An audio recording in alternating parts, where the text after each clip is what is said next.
Hey everybody, I'm back. So, it's time to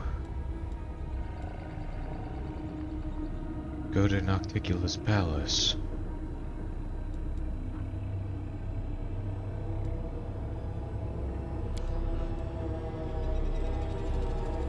Yeah, I'm supposed to bring Ember with me.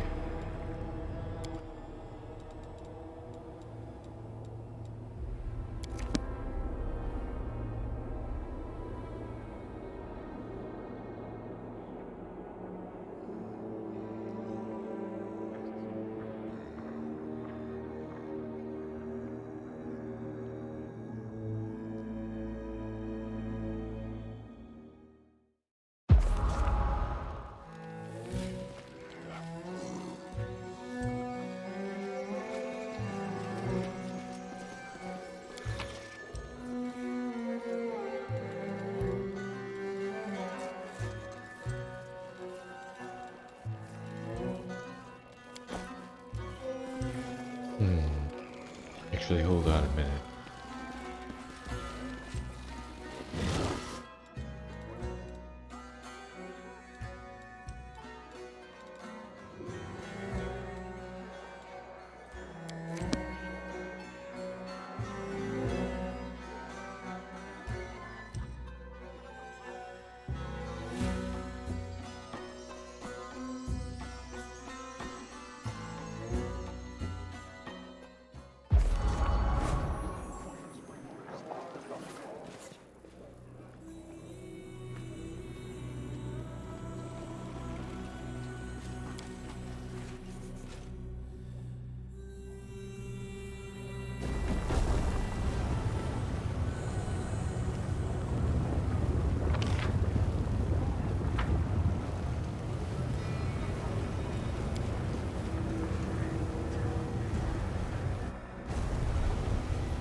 something.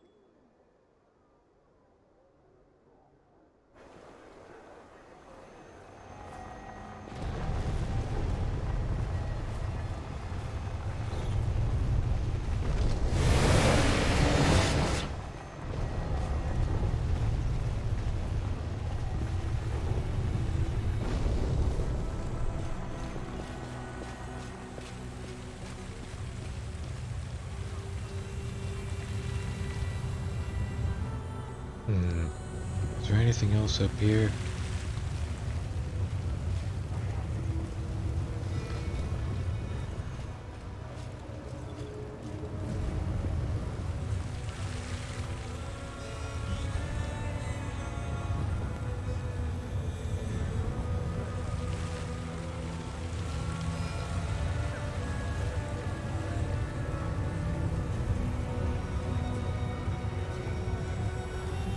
Nope, it's not.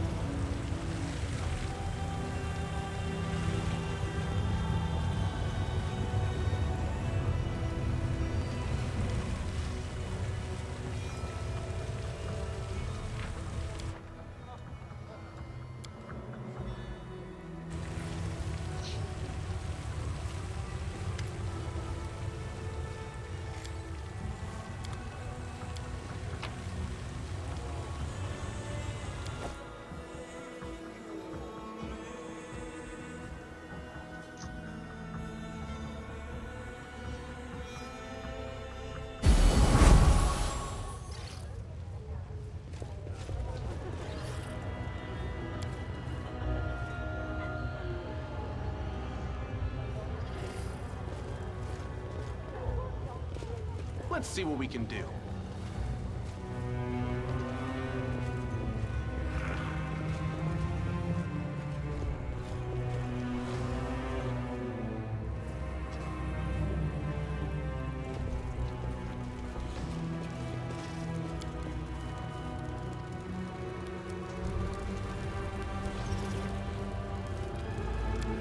Is that a trap?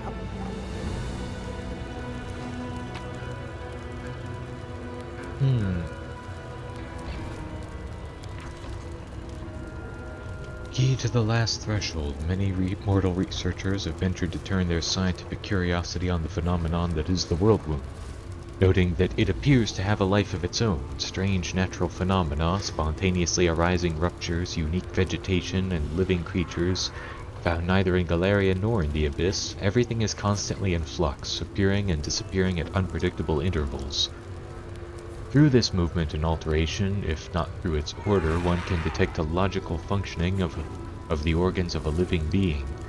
The truth is that indeed the world wound possesses a semblance of life, and its very structure presupposes a connection to a living soul. This line of reasoning sometimes leads me to unscientific implications. Namely, if the creation is in essence a reflection of the Creator, then can we say that the world wound is a reflection of my soul? The world wound was created and then improved, and at the same time a being of duality was cobbled together from the essence of the abyss and the essence of a mortal soul. Normally, this process requires an essence taken from a creature with strength comparable to that of an imperial or abyssal lord. But there are ways to circumvent this requirement, in particular through the use of the Nahindrian crystal's rare power. In this section, I refer to this being as the Key, an instrument that allowed me to significantly expand and strengthen my original creation. Due to his dual nature and connection to the world wound, the Key was given the opportunity to obtain amazing powers.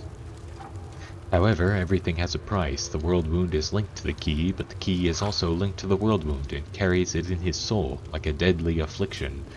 This affliction is indeed fatal. The duality of the soul grants amazing powers and primes the soul's owner for transformation and for bestowing of incredible abilities, but this duality is also slowly killing the soul's owner. This is a problem I have yet to solve.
Here we go.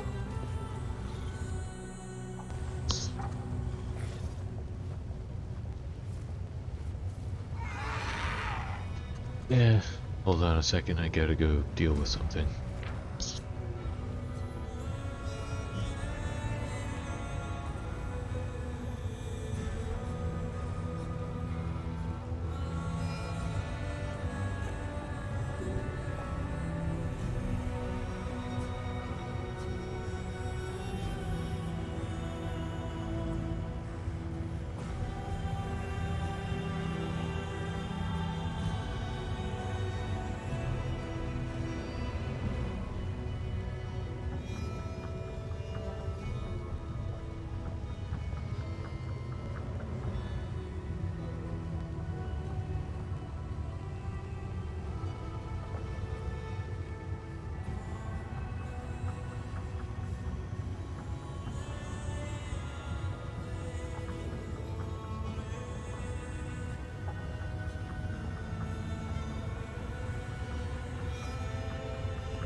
Okay, I'm back.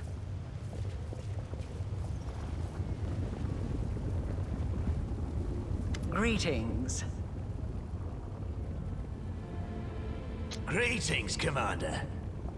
Lady Arilu, allow me to express my deepest admiration of your work, and may I just ask... What are you doing here, Arilu, and with the suture in tow?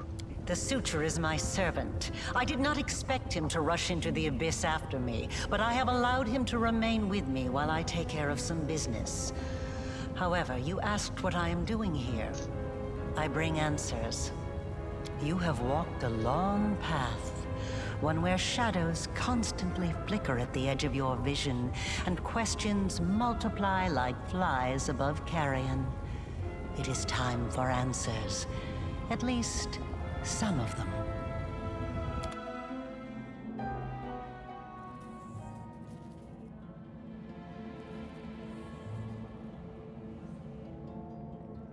Day 16, Aridus 4715. Experiment, transformation. Subject, let's skip that. Objective, to embed the essence of a Nehindrian crystal in the soul of the subject. Expected result, the essence will coalesce with the subject's soul, which will ready itself for total transformation, triggering the concomitant powers. The time has come to put my plan into action.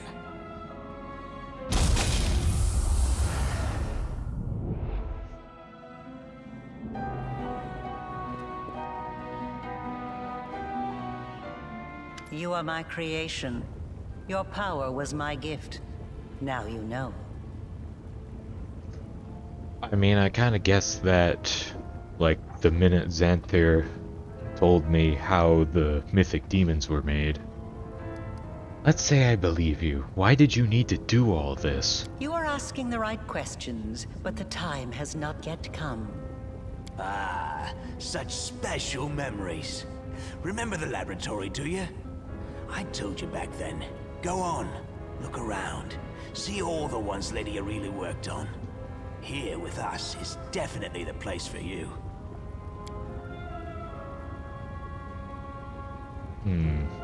Your power is of the same kind as that of Nulkineth, Jeribeth, and the other demons that you have met. The power of the Nehindrian crystal dissolved into the blood lies within your soul. I have already hinted at this to you once before, when I left the essence along with the lexicon of paradox in my old laboratory, and ordered the suture to make sure the gift found its way into your hands. But there is more. Do you remember when you were taken to Canobris with a wound that would not heal? Do you remember how Terendelev apparently healed you? That was merely an illusion. The dragon was only able to temporarily dull the pain. In fact, it was I who saved you, when I came to you in the caves and implanted a crystal within you. No, saved is not the right word. Your wound is still not healed. That is why your wound weeps blood from time to time, every drop of which burns your enemies.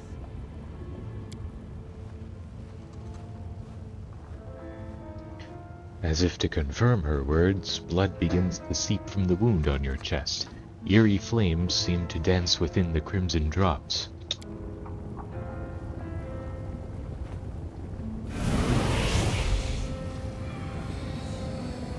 This is pure essence of Nahindrian crystal. My invention is far superior to the crystals used by Xanther, which were barely refined at all. It will give you new strength, and help you to overcome the wound that still slumbers within your soul. Take it. Take it, and you will see that this is the very power that has lived in you since the Battle of Canobris. Hey, are we doomed too? The chief shared his power with us, so does that mean we're cursed as well? How long do we have left? Say it ain't so, I'm too young to die so tragically. That's not going to work. You need to tell me everything first. Very well, then. Ask your questions, and I will answer. What is this wound in my soul? How dangerous is it? It was my mistake. My failure. I failed to... The tale is too long to recount here. Your wound is a reflection of the world wound, in a way. It is very dangerous, even if you do not yet realize it. It is not a disease, but rather an abscess, which will one day burst and kill you. It cannot fully be healed until the world wound is healed. No doubt you have felt this affliction on several occasions. It awakens when you use your power. It makes you sense more strongly what mortals call the corruption of the abyss. Until the world wound is healed, you will have no peace. You followed me. Like a witch in a fairy tale, I watched over you from birth. From before that, even. And I kept detailed notes. You were chosen and prepared for a special destiny. I am pleased to see that you still wear them. I enchanted them specially to protect you from danger. I am glad you found my gift useful. Aside from this, I helped you, even when you were unaware of my presence. I saved you and your unfortunate companions when you fell into the crevice in Canobris. In the Grey Garrison, it was I who distracted Minago to allow you to approach the Wardstone. And in Dresden, I appeared under the guise of Yaniel to guide you toward the Sword of Valor. And I also left you a present in my old laboratory, and told the Suture to see that you received it. I knew that sooner or later you would find your way there. That place exerts a powerful pull. As it turns out, you helped me thwart the plans of your masters, Baphomet and Discari. They are not my masters, they are a resource. Why was that whole ploy with the lab necessary? You even sacrificed your servant the Suture for it. You always have to sacrifice something. I wanted you to go to the laboratory to see with your own eyes what I had been doing and what I am capable of, so it would be easier for you to accept the truth. The laboratory is the place where I prepared your ascent. And the Suture was the only one who I could trust to execute my plan and explain everything. After all, he too once experienced rebirth at my hands. And that is why I was willing to risk his life. Look at that. I actually provoked a reaction. That's the second time your expression has changed when I've mentioned the Suture. Now I know the architect of the world wound is capable of feeling remorse. If only when she sends her Dretch minion on a deadly mission. I see I am not the only one making observations and drawing conclusions. You are analyzing me. That is commendable. Tell me about Nahindrian crystals. Start from the beginning. Nahindrian crystals are formed from the solidified blood of demon lords. Their properties are not well known, even among the inhabitants of the Abyss. And there are reasons for this. Acquiring the blood of a dead demon lord is very difficult. After a demon lord dies, their body is instantly absorbed into the Rift of Repose. Only the Lady in Shadow knows how to kill them in a way that allows her to preserve the bodies of her fellow lords and transform them into a solid state. That means that Nahindrian crystals cannot be obtained anywhere other than the Midnight Isles. Or rather, it was impossible until recently, when I managed to experimentally obtain a crystal from the blood of a still living lord. You saw the result. A dagger made from Discare's freshly shed blood, which I left for you in Canabris. As regards the use of the crystals, that is a discussion that would take time, a very long time. Someday I will finish my groundbreaking treatise on the transformation of Nahindrian crystals, although it is unlikely I will ever publish it. So you figured out how to use the crystals to imbue living creatures with power. Not just any creatures, demons and half-demons. The soul must have a stable connection with the Abyss in order for it to receive the power of the crystal. Experiments involving tieflings and mongrels failed because the voice of the Abyss was not strong enough within them. But I'm not a demon. I wasn't a demon either when I started. But there are always ways to circumvent, or even to override the laws of the universe. I changed myself by knitting my soul together with the essence of the Abyss. And I changed you. Do you remember the fits of rage that began shortly after Discare's attack on Canabris? This is how the second half of your soul manifested itself. Not yet fully aware. Not yet awakened. It's a pity you did not choose to let your demonic nature take hold. The result would have been most impressive. All those arrogant crusaders, those knights with their eyes ablaze, those pious priests. They have installed at the head of their magnificent army a scion of the Abyss, the creation of the architect of the world wound, whom they so revile. It's strange to see you here in Nocticula's palace. Who do you really serve? Discare? Baphomet? Both. And neither. I have served both Discare and Baphomet, and not merely as the lowest in the pecking order. But I do not think you'll be surprised when I tell you that to me, both of these mighty lords are merely convenient temporary sources of power. And their time is almost at an end. But the Lady in Shadow is different. She is the preeminent ruler. Soon you will understand this for yourself. My power is different from that of Jerebeth, Nalkaneth, and the other demons. Yes, because I taught Xanther and the other servants of Baphomet and Discare the earliest version of this transformation ritual. I spent decades perfecting it until I obtained the power that I gave to you. Power in its most purified form, cleansed of the filth and chaos inherent within the original blood of the demon lords.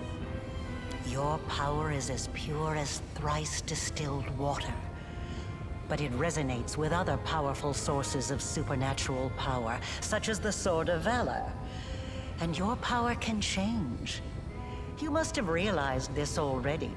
You have shaped my gift into a form that you yourself have chosen. You are seeking answers, trying to understand the crux of the matter. That is good. What I want to know is this. What do you want from me? Patience. Before we continue, I want you to receive your power. I will not refuse this power, but I will decide how to use it.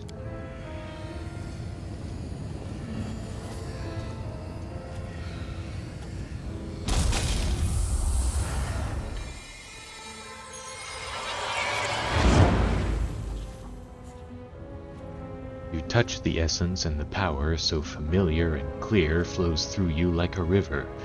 The power that courses through you is so immense the wound on your chest closes up as if it had never existed. Now you know. You truly know. Enough! Enough of this madness! I was blind. O Lady of Heaven, how blind I was. I saw holiness in the half-fiend's creation.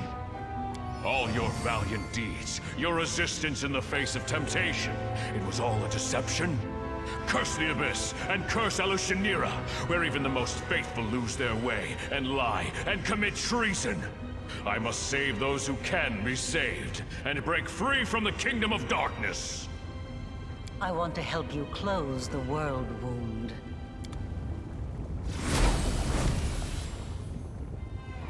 Arilu's words are cut off by a quiet laugh.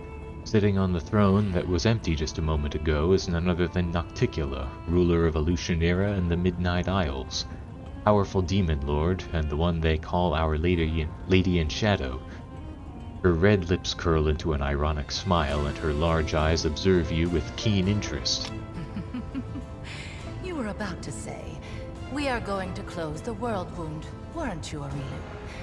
I see no reason to continue deceiving this mortal. Now I am convinced that he is quite worthy of serving me.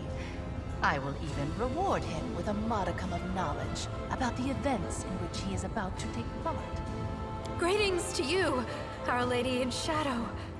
It's nice to see that even surrounded by mortals, you haven't forgotten who your mistress is, Arushalay. You may rise. I didn't mean to. I don't know why I did it.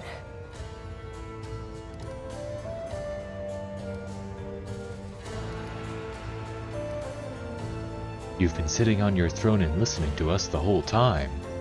Naturally. I am in the habit of observing my servants and guests while remaining unseen. Their private thoughts fly most eagerly from their lips when they believe themselves to be unwatched. And secrets exchanged in whispers are often invaluable. Yeah, hi. Just so we understand each other, I'm not going to grovel on my knees before you. Have I told you to bow down? Trust me, if I need you to do something, I won't leave you guessing. You will know my desires immediately, and you will know just as swiftly why fulfilling those desires is in your best interest. I have had my eye on you for a very long time. You see, it was at my behest that Lady Vorlesh imbued you with such incredible powers. But I was curious to see your worth as an individual, not as Lady Vorlesh's creation. Thus, I decided to postpone our meeting and see how you'd fare in Hepzamirah, and whether or not you could win respect and power among those not so easily impressed by outstanding magical abilities. Well, you've passed my test adequately by proving that your character and your will are stronger than the Nehindrian powers Lady Vorlesh has vested in you. You are wise, my lady. However, only those who have never known or forgotten what it is like to be mortal can so easily dismiss the importance of power. To be someone whose life is fragile and can be cut short at any moment, like a candle snuffed out by a gust of wind. It is a shame your angel has left you, mortal. I would have liked to talk to him. I don't expect I will get another chance, as that celestial buffoon's days are numbered.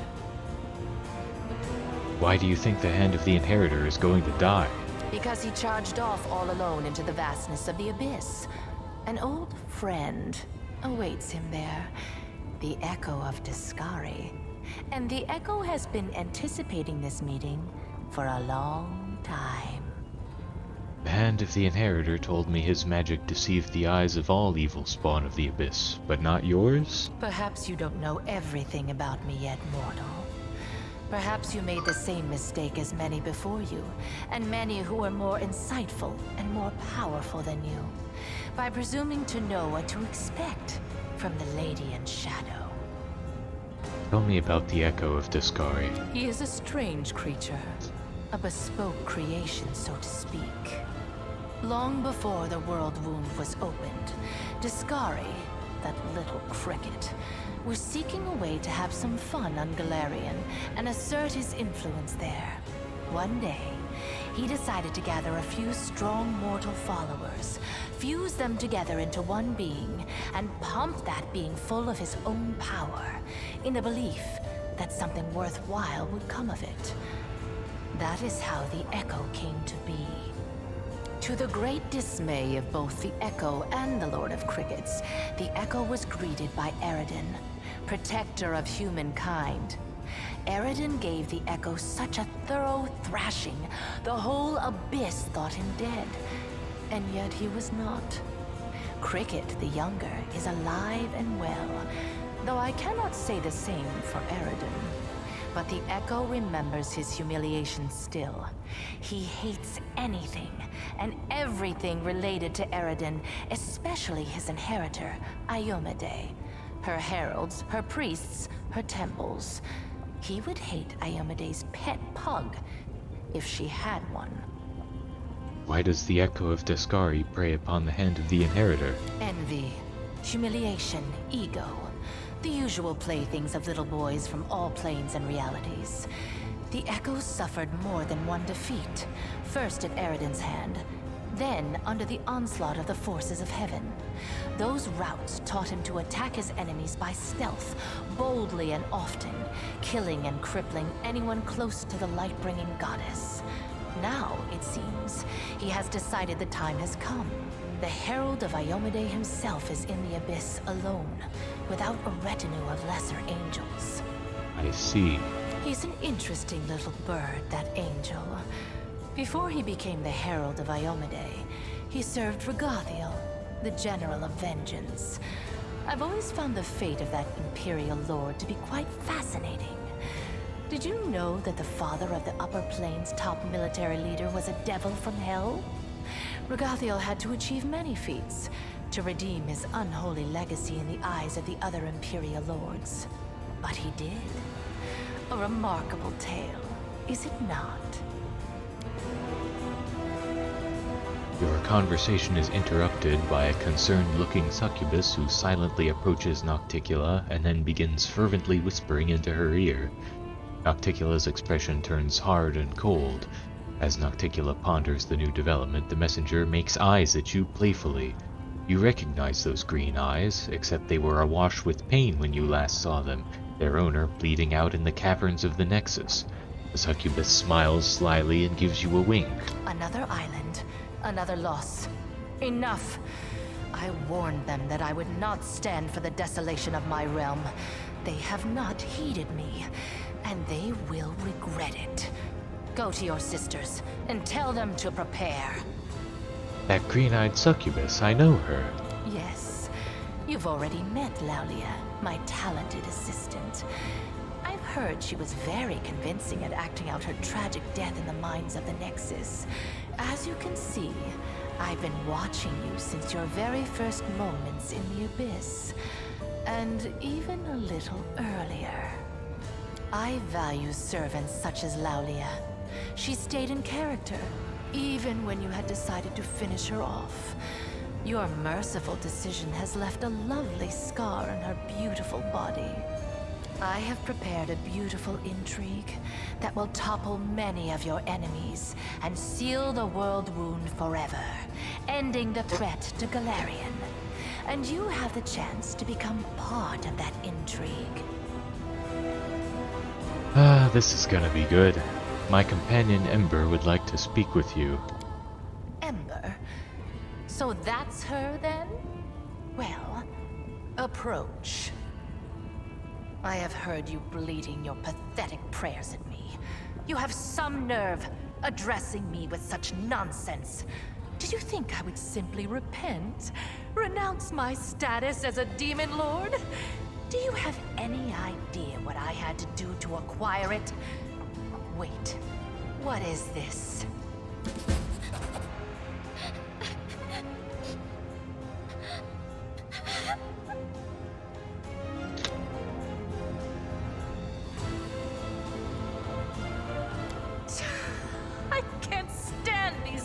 voices.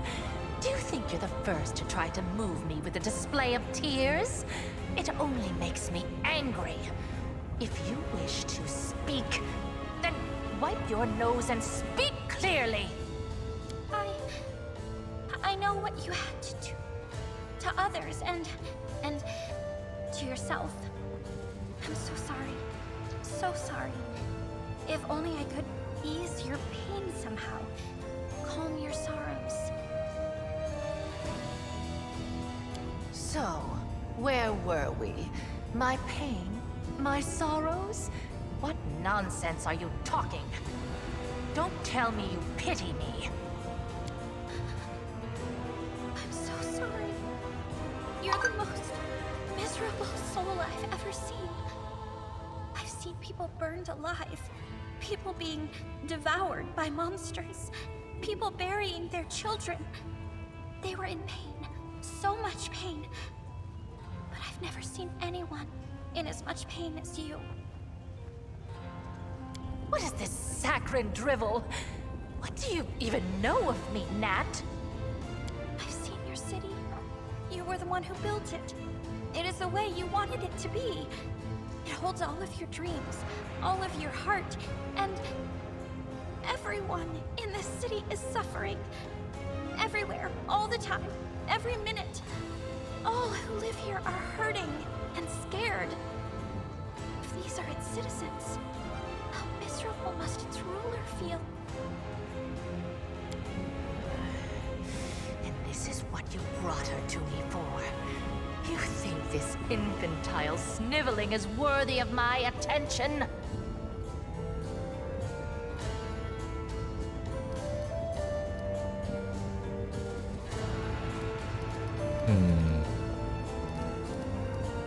I've seen the truth of her wisdom more than once. Perhaps it would benefit you to listen to her as well.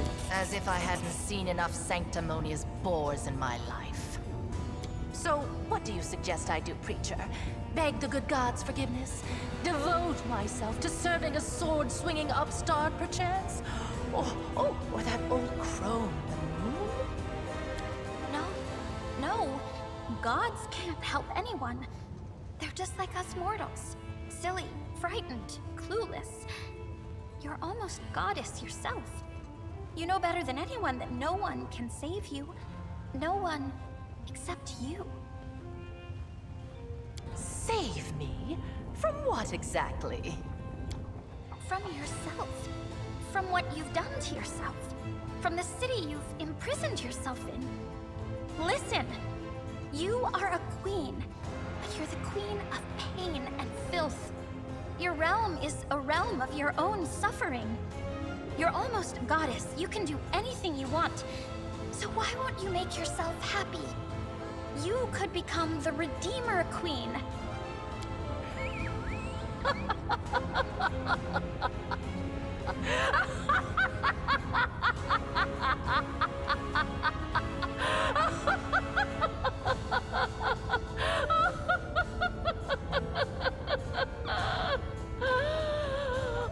The Redeemer Queen!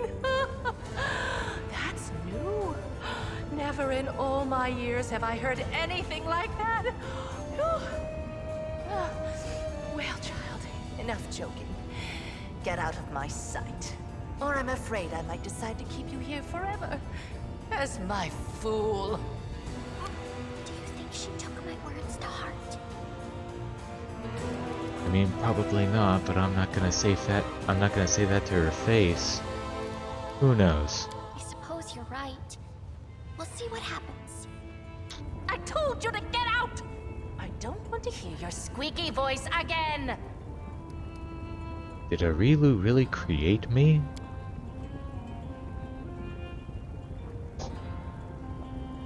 He has certainly had a hand in your present state of existence. Lady Vorlish designed the World Wound, a magical phenomenon of unfathomable power. To seal it, we required a key that was just as strong and unique. Simply put, we required a champion, and she chose you. Both your powers and that wound on your chest were the result of her experiments, when she infused your soul with the essence of the Abyss. Of course, you remember none of that. Everything was done in secret. Even the power granted to you was purified, to the extent that it was possible, so that you would not guess its source ahead of time. In trial after trial, we watched your will be tempered, and when the time came, we started filling you with the energies of Nahindrian crystals. These energies are necessary for the task at hand. Everything that's happened to you was part of my intrigue. I was going to summon you and reveal the truth when the time was right. Instead, you have followed your queen's orders and arrived here early. One can only hope that you are prepared to accept the truth. Everything has its price. Your wound was, in essence, the flip side of all my experiments. There was a reason why we required a true champion, not merely a living tool, whom we could fling into the flames of the world wound and close it like any lesser rift. I think you should know that... Don't be too hasty. We have burdened him with enough revelations for now. Give him time to become accustomed to the truth about himself. Then you can share all the details. What exactly are you offering me? I'm offering you the chance to become my weapon. I may not know the reasons why Galfrey sent you into the Abyss, but I know how I can use your crusade to our mutual benefit. Your enemies are a thorn in my side as well as yours. What's more, I have never schemed against Galarian, nor have my warriors taken part in the conquest of your plane. At least not at my behest. There is no cause for enmity between us. Why would you want to close the wound? When the world wound opened, I was pleased. My realm was now connected to another plane. I wanted to make it into a crossroads of worlds, a place where demons, devils, and even angels could meet. The wound was a convenient path along which I could advance my ideas. But the Midnight Isles were not the only realm that had been linked to Galarian through the wound. Deskari and Baphomet now also had a way from their realms into your plane. Their servants flooded my islands and spread out across them like a plague of locusts, killing guests who were under my protection, questioning my rule. They were driven by their lust to conquer and enslave, whether on Galarian or in another abyssal realm. I was forced to shift my focus and express my discontent. Eventually, atop the bones of our servants, we reached an accord. I would let their armies pass, and they would comply with my wishes while on my islands. Of course, the accord is a polite fiction. Both the Deskarites and the Baphomets are attempting to amass their power and influence in Elutionira to overthrow me.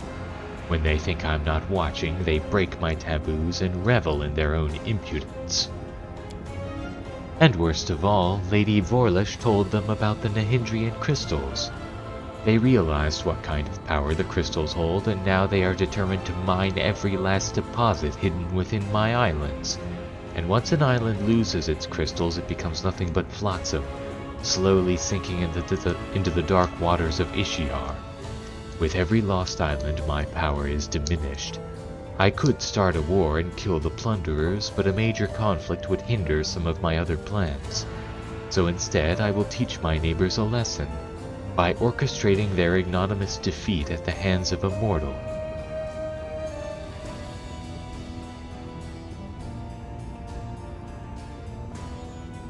What do I gain by serving you? A reasonable question. One must always serve one's own interests. Well, rest assured that you will be adequately rewarded. I will give you gifts befitting your ambitions, and my patronage, which you can certainly count on will prove more valuable than any enchanted trinkets you could dream up. If you're so powerful, why do you need me? If I were to make a move myself, it would start a war. Not that I'm afraid of doing so, but it would hamper my more important plans.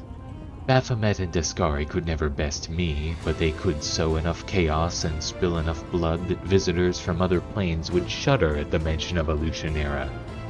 No, I will wage war on my own terms, in the shadows, and I will remain unseen until I drive my blade into my enemy's back. And since Galfrey happened to send you to my realm, you have the honor of becoming my blade, mortal. Be glad you're wielded by skillful hands. We should also reveal exactly how our blade will be employed. We can discuss the details later, when the moment is right. Now is not the time for idle conversation. How exactly do you plan to close the world wound? It is a complicated magical process. You will receive precise instructions once you've captured the Threshold Fortress on Golarion. There, at the exact spot where Lady Vorlish opened the world wound, you will be able to close it. But first you'll have to crush the Guardians of the Threshold, and their forces are growing by the day. Hepzamirah, Baphomet's daughter, is mining a large number of Nahindrian crystals in my realm. These crystals are her secret weapon. No army on Golarion can stand against them. You must stop Hepzamirah. If you do not, your world will fall and my plans will suffer significant harm. At one time, I disclosed the secret of transformation to two servants of Baphomet and Deskari, Xanthervang and Mutasafin. It was a well-calculated gambit which bought us some time and assured both Deskari and Baphomet of my loyalty. Mutasafin is Hepzamirah's favorite. He oversees the transformation of her army. Hepzamirah is currently on another island far from here. The route to that place is plagued by pirates, monsters, tempests, and other more terrifying dangers. Have you heard of the living bubbles of frozen time that swallow airships, and when the ships reach port their crews discover they've been gone for 100 years?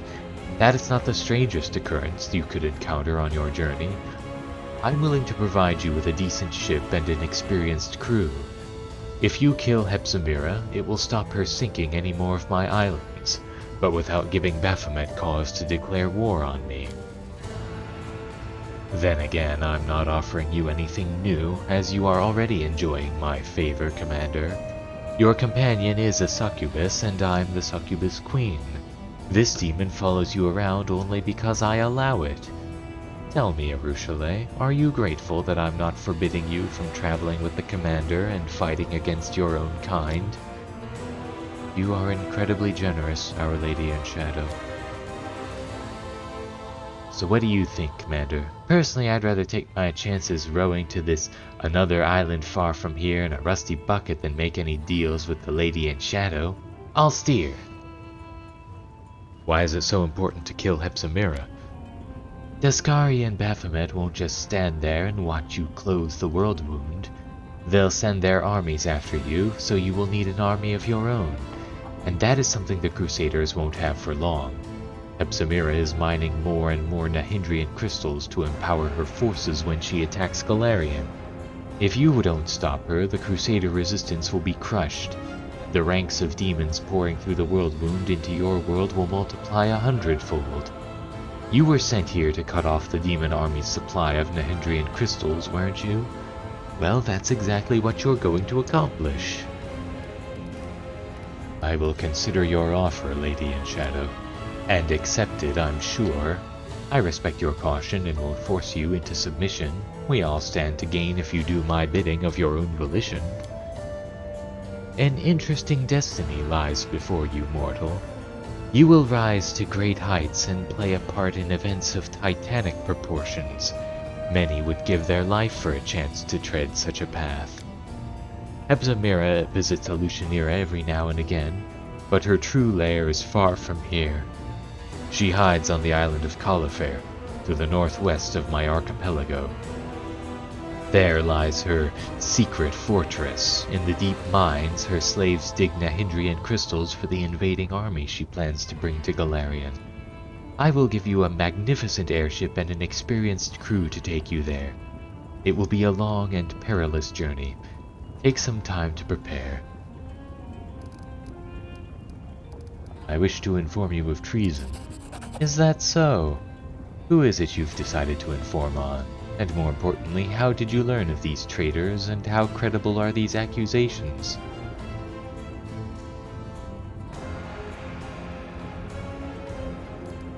Hepzamirah is researching Nahindrian crystals in secret. Perhaps she is planning to overthrow you.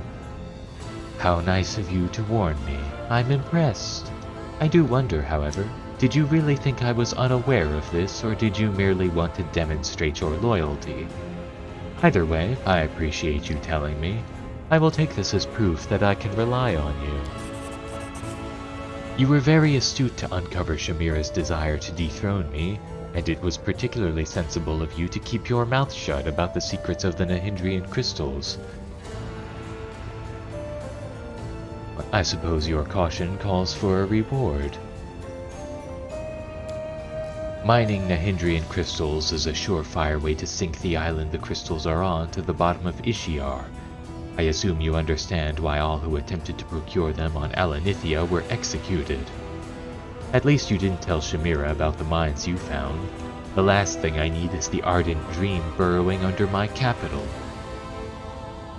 Why do you still tolerate Hepzamirah? Someone has to deal with trivial matters. Hepzamirah's betrayal was assured the moment I made her my favorite, just as Zephyrians before her. The second always dreams of rising to be the first. I know the feeling well. A friend of mine, the storyteller, has peered into the future. In his vision, Hepzamirah was sending demons after you. The demons were strengthened by Nahindrian crystals. You are a font of knowledge, my dear guest. Let's just say I'm not surprised by her appetites. The ambitions of that brat, or her lecherous goat of a sire, were bound to surface sooner or later. But your warning will encourage me to keep a closer eye on her. You could have gone to Hepzamirah with this and received a payment for your silence. Your foresight must not go unrewarded. I've said everything I wanted to say. I killed Willowdus, your court mage. I am aware of this, of course. It is lamentable in a way, since his fear of me was strong enough to make him impeccably loyal. However, his death is but a single move in a much larger game. In games like this, losing a few pawns is unavoidable. I want to ask you about other powerful denizens of the Abyss. Are you interested in one of my servants, or do you wish for me to tell you something about your enemies? What is your relationship with Arilu? She works for me, isn't it obvious? Lady Vorlish is very talented. She may be the most brilliant and capable mind ever to come from your plane. And the guile she used to betray one demon lord master after another impressed me so much that I offered her the position of my advisor on matters of magic. Naturally, the esteemed Lord Goat and Lord Locust don't know a thing about the betrayal of their faithful lackey, Lady Vorlish. I plan to keep it a secret for a while longer. Betrayal is too strong a word. I opened the path to Galarian for those two, and I told them how to extract power from Nahindrian crystals. That will suffice.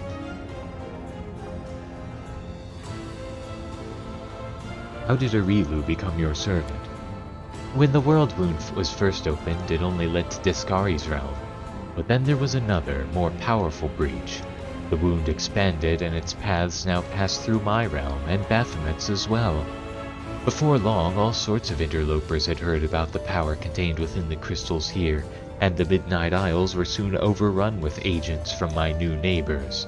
They flouted my embargo, burrowing greedily into my rocks, stealing my crystals. The main culprit was one Arilu Vorlish. She was the one who discovered the energies of Nahindrian crystals. I had captured her and was about to carry out her agonizing execution when Lady Vorlish offered me something I desired even more than her death. She entered my service, and her main task since then has been to close the World Wound. Once it is sealed, my realm will once again be cut off from those of Baphomet and Discari, and their slaves will no longer be able to infiltrate my islands with such ease.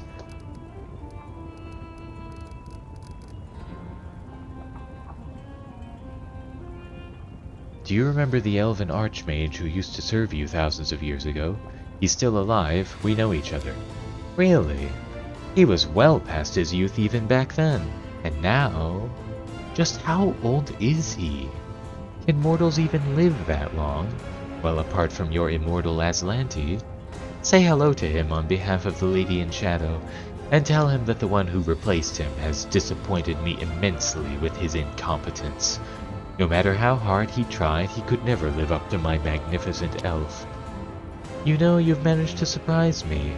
A rare occurrence for someone who knows just about everything. Everything is clear to me now. If I am to depart for Calafir, your guards must watch over my camp in the Nexus and all who are residing there. I will send my assassins to ensure that no harm comes to your entourage. Be grateful for my patronage, mortal. I'm ready to hunt down Hepzamirah. Arilu, you are no longer needed here. As you will, my lady. There is one more thing we must discuss. The Lexicon of Paradox, Lady Vorlish's magical treatise that contains many secrets of the world wound. You and my servant Lady Vorlish were just talking about the Lexicon of Paradox. For many years it has remained split in half, harmless. But what has once divided can be made whole again. Who knows what power the book could impart to its owner? What if they expanded the world wound even further, or connected to other planes? Not a chance. The Lexicon of Paradox has caused more than enough trouble already. You already possess the first half of the book. Find the other one and bring them both to me. I will reward you handsomely. Giving the book into my keeping will also protect Galarian from suffering a second world wound disaster. The Lexicon of Paradox will be much safer under my watchful eye than in your travel bags, wouldn't you agree? Why do you need this book? One world wound alone has been enough of a nuisance for me. I want to ensure that some future mage leafing through this book doesn't link my realm to another plane. I'll consider your offer. The reward will not disappoint you, I promise. This dangerous knowledge ought to be locked up securely. I won't keep you any longer. I hope you are well prepared. Have you brought your strongest companions? On your journey, they will be the only ones you can rely on. You will receive no reinforcements, and you will not see those who leave you behind on Alanithia for a very long time. Don't dismiss the importance of preparing for this mission. When you're ready, step into this portal. It will take you to my airship. The captain and crew have already received their instructions, and good luck to you, mortal. An extraordinary adventure awaits you.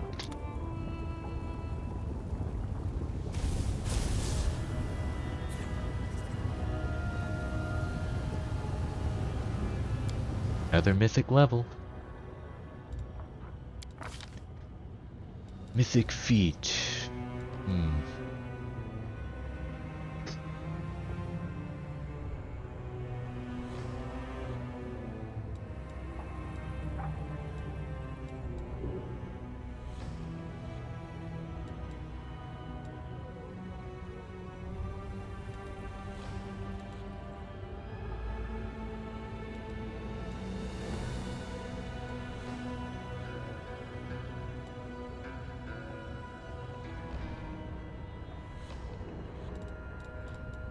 Let's go with flawless attacks.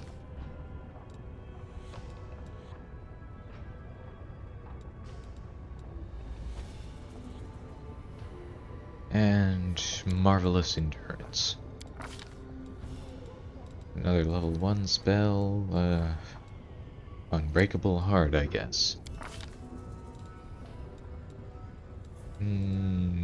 Blessing of luck and resolve.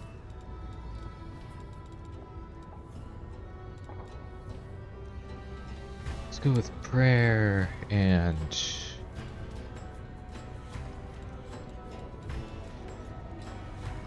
instant enemy.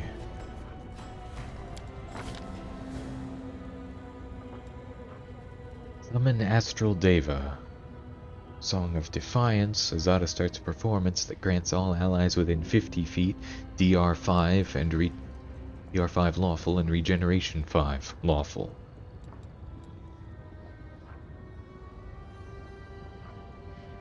Chaotic Healing. Azada channels positive energy that cures all allies in 30-foot area for 2d8 plus 1 per caster level. Points of damage and grants them randomly an effect from one of her following spells: Rejuvenating Poem, Optimistic Smile, or Believe in Yourself. I love the names of Azada abilities. Deadly Beauty, Azada covers herself in flowers with tiny bees. It gets DR5 Adamantine. Any creature that makes a successful melee attack against Azada takes 1d6 plus her caster level points of piercing damage. Azada creates a waterfall. The affected creature suffers a 1d10 bludgeoning damage per 4 Azada's caster levels, and has to pass a fortitude saving throw or be knocked down for 1 round and become vulnerable to cold for 1 minute per Azada's caster level. And she gets Vital Strike Mythic.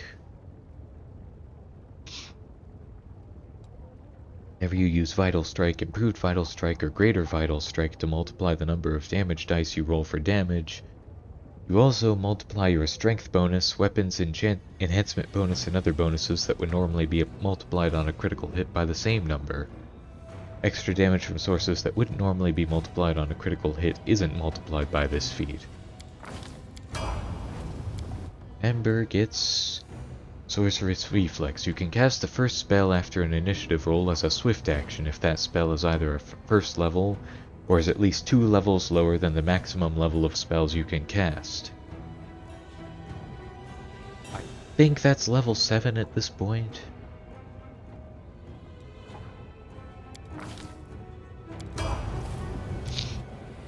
She gets Expanded Arsenal Conjuration.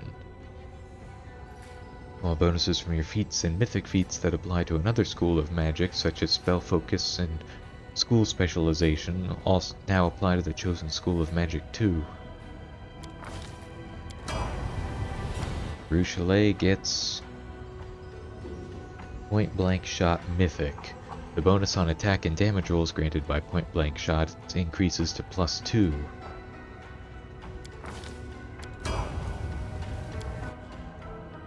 Toughness Mythic. Toughness provides you with twice as many hit points. In addition, when you're below 0 hit points, you gain DR10 Epic.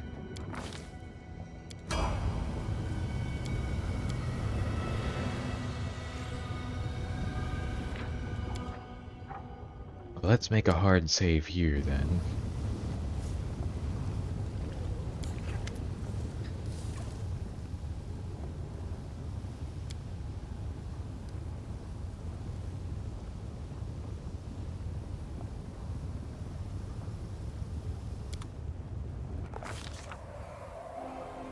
The route marked on the map connects Alanithia and Colifair with a black line. It is straight and steadfast, just like the commander himself, determined to catch and slay his enemy Hepzamirah, Baphomet's daughter, at all cost. The commander's crew looks impressive and menacing, a gang of hardened sky wolves and experienced aeronauts handpicked by Nocticula. Even the ship itself has the predatory silhouette of a military craft, not to mention a stockpile of supplies and a formidable arsenal. The voyage is only just underway, but the commander and his crew are already facing their first challenge. Having spotted the lone ship, a flock of harpies rises from the coastal rocks. Armed with hooked talons and carnivorous grins, they rush upward, squawking. Eerie, harmonious, and enchanting songs fill the air. The gazes of some sailors go blank as they cast away their lines and walk unsteadily toward the ship's broadside to step into the void, where the sweet-voiced songstresses are waiting for them. The commander decides to greet the harpies with a song of his own, a true hymn of freedom and praise for the tempestuous winds. The harpies react with yearning and awe at the commander's magnificent vocal harmony. Their malicious magic dissipates, but the winged man-eating predators follow the ship for a while, admiring the commander's voice and singing paeans in his honor. Many cultures consider malice and belligerence to be contagious diseases. In the Abyss, one particular place transmits such quarrels in the air like a noxious miasma. This place is called Mara Island, and the ship is flying right over it. Discord-sowing whispers fill the thoughts of every crew member. Sailors suddenly begin casting hostile glances at each other, while muted but merciless brawls break out here and there with almost zero provocation. Such is the aura of Mara Island, the heart of malice and disorder, a cauldron of the affliction known as strife. Tension and hostility between the crew seem to grow by the second, and a stabbing seems imminent. For no apparent reason at all, a bloody and violent fight breaks out below deck in the blink of an eye, then ends just as quickly. The hearts of the victors fill with horror as they gaze at the sight of their comrades' lifeless bodies at their feet.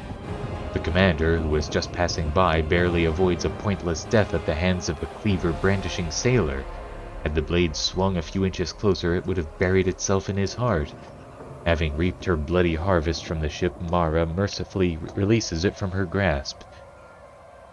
Infuriated, the captain of Nocticula's ship draws his weapons and personally executes the combatants who dared to wound a guest entrusted to him by the Lady in Shadow.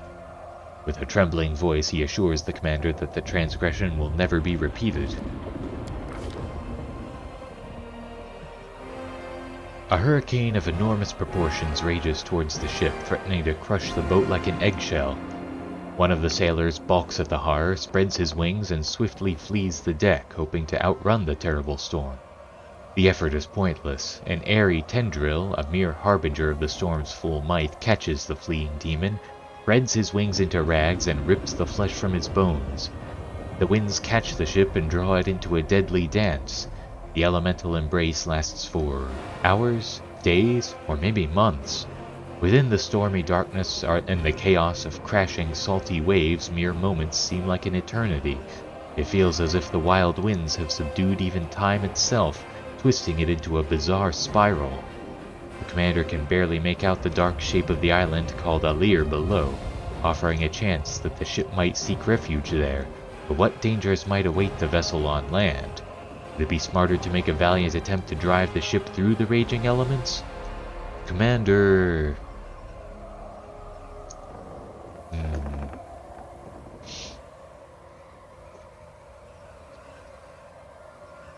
orders a landing on Alir. Fleeing from the storm that shreds the skies like a hawk ripping into a partridge, the ship descends into the dense undergrowth of Alir. Will this decision lead to salvation or damnation? Only time will tell. As a rule, death is associated with cold and desolate places that look entirely unlike the densely forested Alir. But one should not forget that in the abyss, alive means dangerous. After a night, a day, and yet another night, the hurricane finally blows itself southwest of Alir. The skies clear and the mast no longer shudders from the wind's onslaught. Upon emerging from their hiding places, the sailors report with unpleasant surprise that the hull of the ship is tightly ensnared by vines and tree roots, which seem to have discovered and captured their prey with incredible alacrity. A quick head count reveals that several sailors have gone missing while standing watch on deck. Most probably they fell prey to the near-sentient predatory plants that have made Alir notorious. The commander... I don't get to use companion abilities?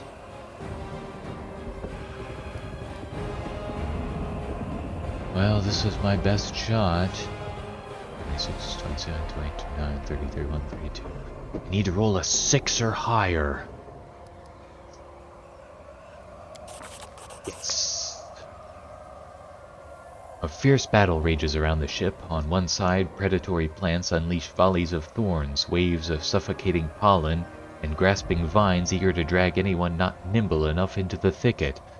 On the other side, screaming sailors chop mercilessly at the entangling vines and bark-armored branches. The ship is surrounded by a mess of chopped plants, and the sailors eagerly cut the hard roots binding the vessel to the soil. They work skillfully and ruthlessly, and before long the vessel rises into the air again, carrying away the commander and his depleted crew, drenched in blood and plant sap.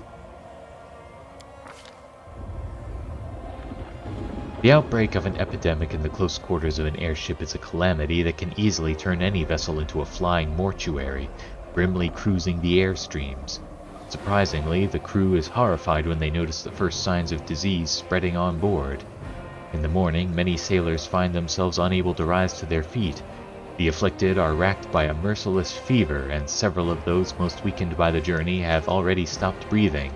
Neither spells nor mundane cures seem to help. The commander...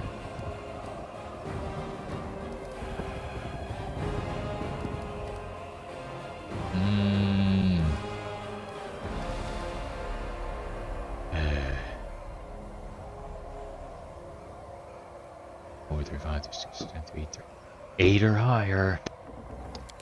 Yes! Having tempted the crew with a drinking party, the commander accidentally discovers a miracle cure. In the midst of the spree, the sailors gather all the booze on board and pour it into a huge barrel where it mixes and bubbles. The resulting monstrous cocktail not only produces staggering drunkenness, but also effectively drives out the disease that has been gripping the ship. Many mages and alchemists would love to study the disinfecting properties of this elixir, but unfortunately by the next morning the barrel has been drained dry. Cade and Kalian would be proud. Every aeronaut dreams of distant voyages, gazing upon wonders, and collecting a bounty after arriving at their destined portal, but no one ever dreams of fighting harpies, monstrous storms, carnivorous plants, or invisible but deadly diseases. The crew is tired, rancorous, and craving an opportunity to unleash their anger. Brandishing their cleavers, they surround the commander. Not all of them, of course, but enough to pose a genuine threat.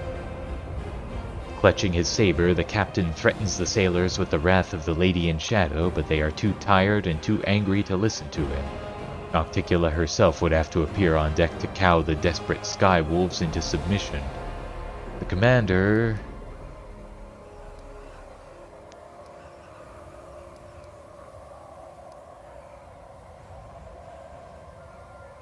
"6 or higher," tries to calm the mutineers with words. Damn it! What did I roll? 2. The crew responds to the commander's call for peace with irritated grunts. Their patience at an end, they look to quench their anger with spilled blood. With a sudden yell, the leader of the mutiny rushes at the commander. A violent fight breaks out on deck with blood gushing from countless wounds in the unfolding carnage. Not even the ship itself is spared, as Aaron's saber strikes sever sections of rigging and cleave holes in the sails. The airship, like a wounded bird, veers off course and begins diving nose first toward the waters of Ishyar. Lethal collision puts an end to the melee, sweeping the combatants clear off the deck. The commander and his companions manage to pull themselves onto a lone rock that juts out of the depths. The other crew members are less fortunate. Wreckage and floating corpses litter the endless ocean as far as the eye can see.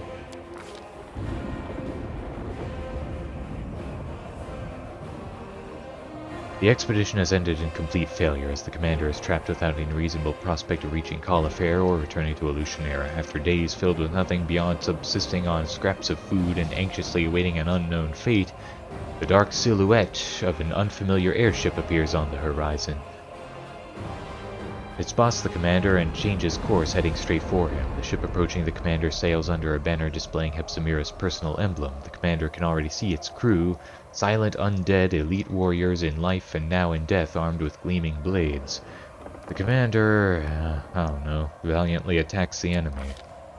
The commander faces off against Hepzamirah's minions with the zeal of a true crusader, but the sides are dramatically unequal. After a brief and bloody fight, the boarding crew swarms the commander and entangles him in nets. Having tied up the commander, silent thugs throw him into a stale and musty cargo hold. Their captain, an armor-clad desiccated corpse with flaming red eyes, maintains a sepulchral silence, refusing to answer any questions. In the darkness, tracking time proves impossible, but the journey definitely lasts days. Long, excruciating days filled with boredom, bad food, and the sickening stench of corpses. Finally, the flight comes to an end. The commander and his companions, still tied up, are dragged out of the cargo hold. Now what?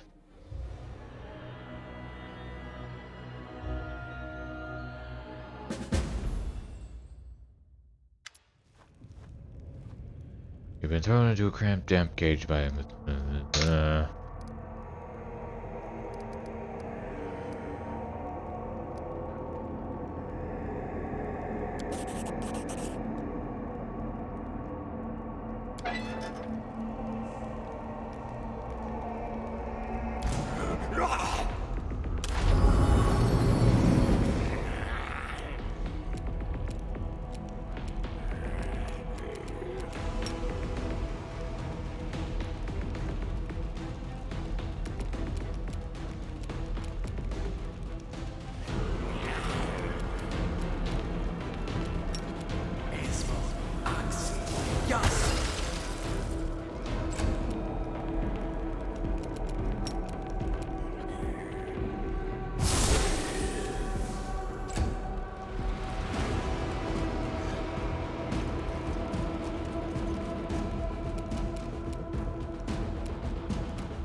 I gotta wonder what happens if you actually succeed on those checks.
Together we stand.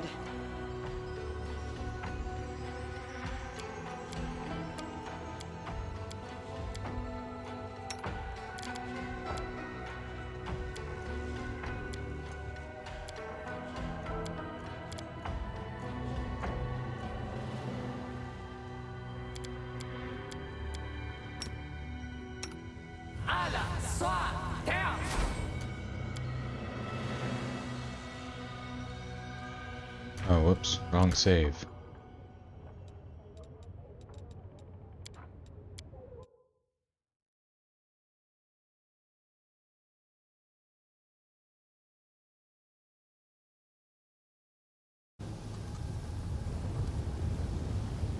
What's going on here?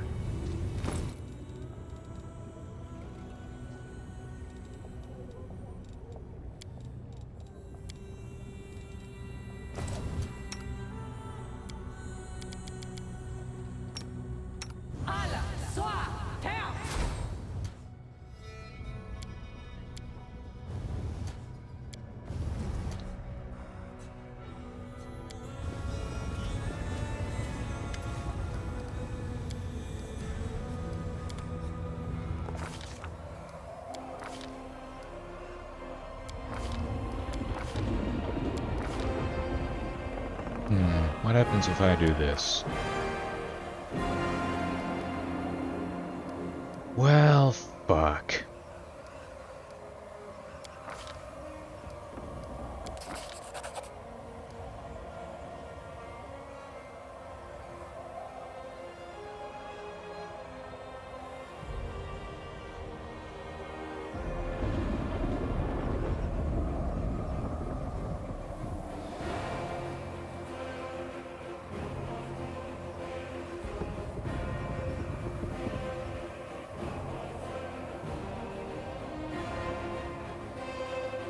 Huh.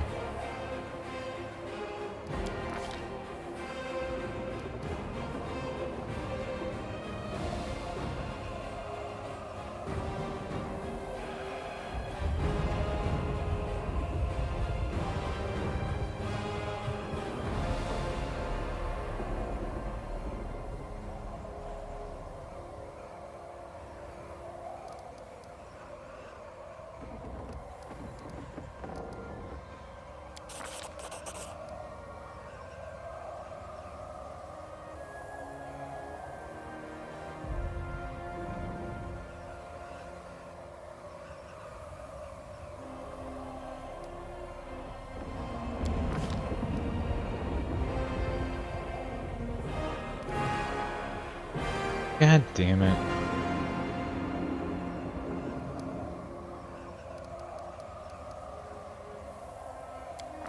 Fuck!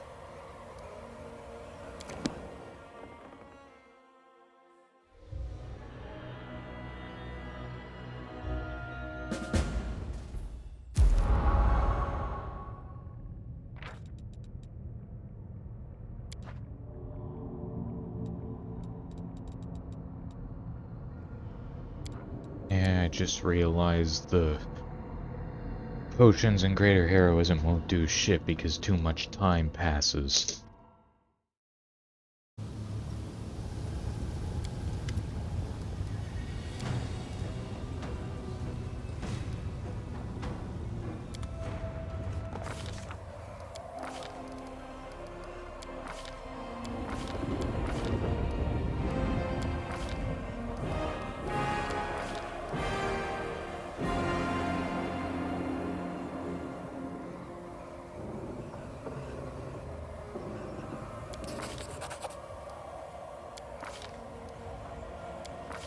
Damn it.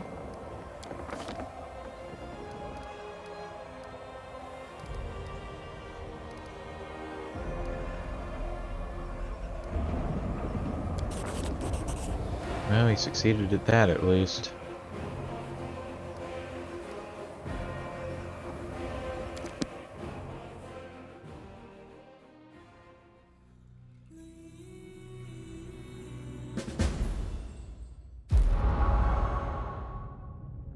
Fine, I guess that's good enough.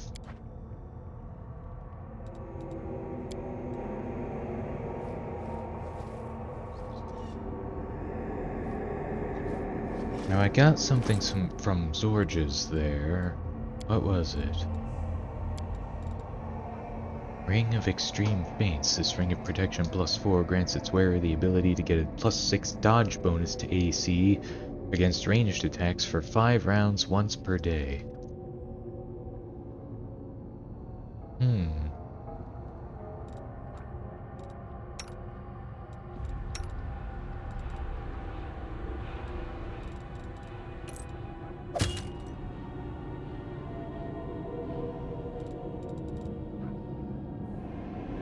See, once per day you may use this ability to make all potions used by your party empowered and maximized as though using the Empower spell and Maximize spell feats for 1 minute. All variable numeric effects of an empowered spell are increased by half, including bonuses to those rolls. Saving throws and opposed rolls are not affected, nor are spells without random variables. Maximize spell. All variable numeric effects of a spell are modified by this feat or maximized. Saving throws and opposed rolls are not affected, nor are spells without random variables. And this amulet in the form of a snake grants the wearer +2 DC on poison spells. All raise spells deal additional 1d6 +5 points of acid damage. I don't want to take away her natural armor. She's got barely any armor as it is.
she use that, I wonder?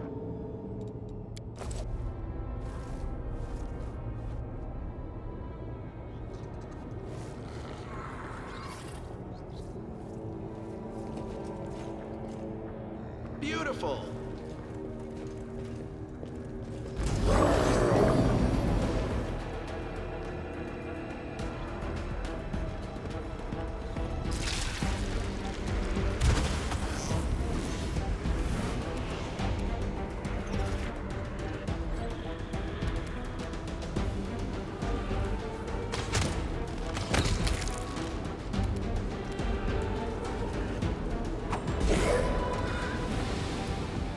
Cover me, all right?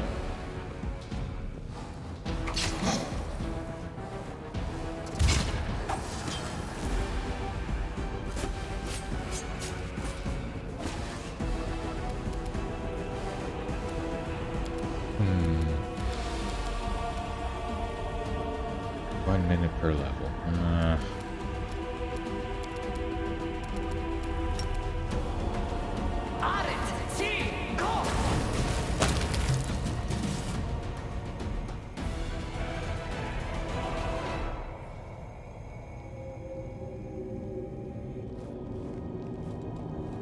Wait a minute. Head-on attack on the mines must have raised the alarm. There's an alarm?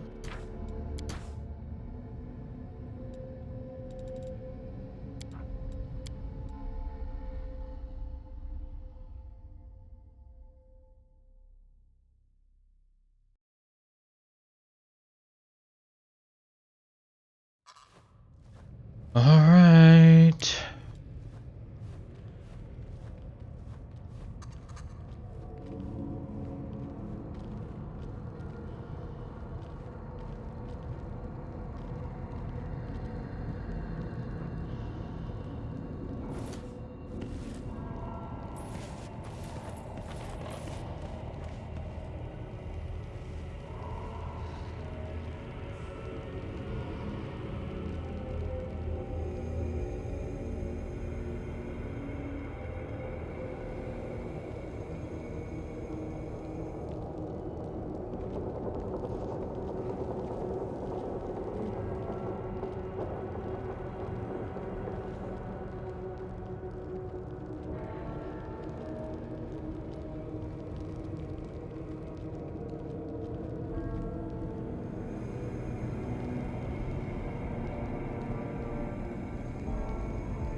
Okay, so that's the most obvious trap ever.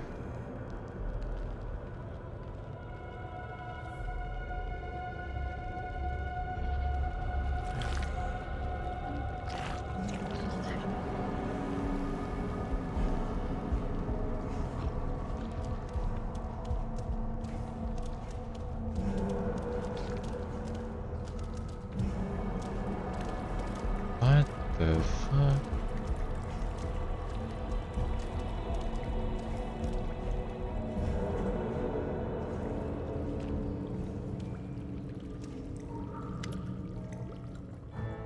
The thing in front of you bears a passing resemblance to Nocticula, but even a blind person could not mistake this creature for the Lady in Shadow. The demon's body is an oozing pile of filth and excrement, and it exudes a stench that would make the latrines of a poor house in Alushanira smell like a flower shop in comparison. Moreover, this creature sounds nothing like Nocticula. The demon's voice is thick like congealed porridge. Her words slur and slurp together as if they are being stirred with a spoon. Greetings, hero. If I skewer her with my sword, will she be a shit kebab? Scatological humor indicates amusement in approximately 50% of the Galarian population. When measured as a dependent variable, the enjoyment of scatological humor has a negative correlation with independent variables, such as age, social status, and intellectual development. Hey! Wait, are you calling me a dumb young street rat? Well, you got me on the last one, but I ain't dumb, you know. I understood what you said. What are you? Mortal, you must think that it is Nocticula who stands before you. But I've deceived you. I'm not her at all. Though I am just as beautiful and powerful. The demon clearly has trouble pronouncing this last word, but she gives it her best attempt. I am the fulsome queen, the true mistress of this island. I rule all of its caves, caverns, vile cesspools, quicksand pits, as well as its poison springs and plague graves, and everything. Yes, everything here is mine. I am the Lady of Filth. I can smell your powerfulness from here. Yes, everyone who sees me is impressed with my powerfulness. What an amazing creature. Just look at the way she mimics the appearance of others through metamorphosis. She has the ability to transmute herself. I can say with confidence that we are looking at a one-of-a-kind specimen. Dung of a kind, more like. She likes me, doesn't she? You are a delightful specimen. A fecal demon worthy of a special place in a museum. Of course, this special place will have to be disinfected on a continual basis, but I'm sure the revenue brought in by the crowds of eager tourists who want to see you will be more than enough to cover the cleaning costs. Yeah, and you can sell nose plugs to the tourists too. She'll be rolling in filth, but you'll be rolling in gold. Since this is your island, do you know what Hepzamirah is doing here? I know everything, all the secrets, but first you must serve me, then I will lavish you with my favors. Why do you look like Nocticula?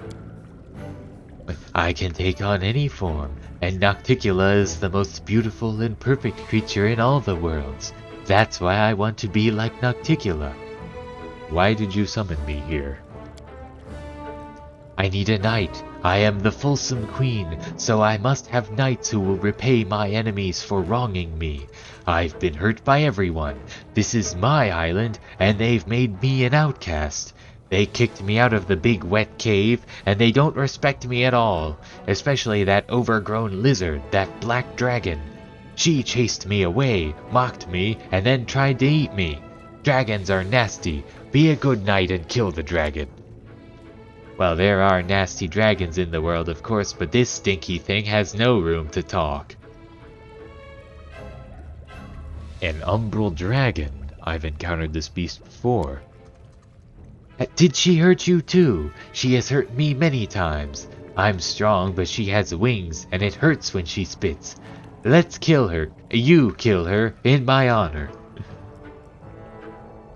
Was she really trying to eat you? I find that hard to believe. Yes, no one has ever been that impertinent. No one has ever tried to eat me before, ever. And that nasty dragon, she bragged about eating everything, even dead souls. She giggled and said she'd never had anything like me before. And I chased her away, but she'll be back. I didn't like being chewed. It was so disgusting. She chewed you? Ew, I don't even want to think about that. And where do I find this dragon? The evil lizard lives nearby, in a big cave with a hole at the top. The rain falls into the hole. It's a good cave, dark and wet, and it used to be very quiet. But then the fat lizard came and kicked me out of there because she wouldn't fit in the other caves. Why does she need such a good cave? She's always out hunting, she flies over the island all the time, and the cave just stands there empty. Why should I kill your enemies? Because I asked you to? Isn't that enough of a reason? If the dragon is always out hunting, how am I supposed to catch her in the cave? If the dragon isn't in her lair, you'll have to summon her. Dragons love their treasure. Everyone knows that. If you touch the treasure, the dragon will hurry back in the blink of an eye to protect their property. But the things scattered around the cave, the bright stick with a bird on top, the sparkly dress, the round coins, and even the pretty little crown, they're all just silly rocks that have been wrapped in illusions, and the real treasure looks like boring rocks. Look closely and you'll see that I'm right. I know this because I snuck in there and wanted to steal, because my gaze pierced through the silly spell. Very well, I'll deal with this monster. I see that you are brave. Kill the monster and I will reward you terribly generously. Ugh.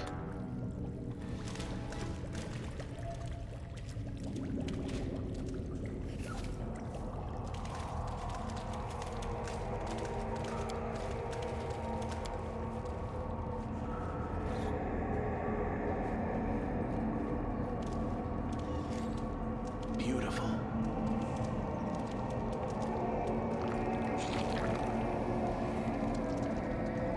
Well, I don't see...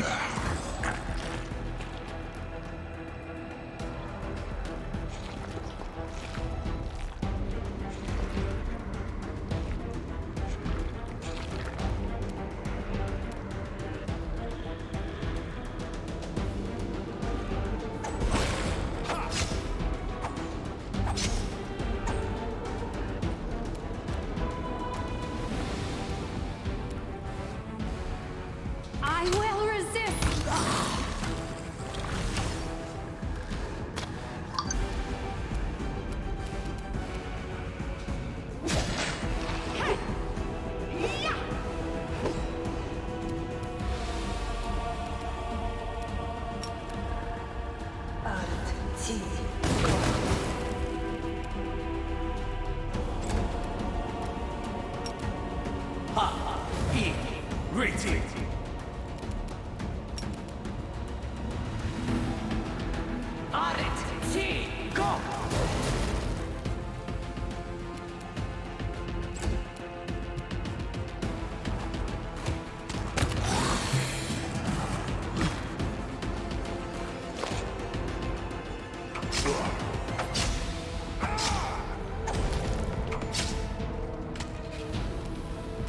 Prepare yourself!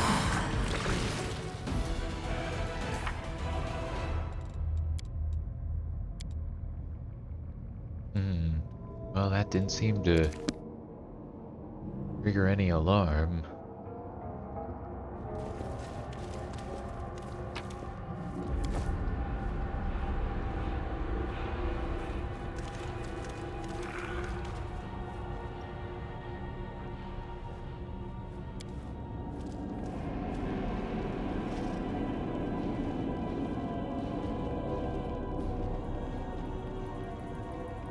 Let's see what we can do.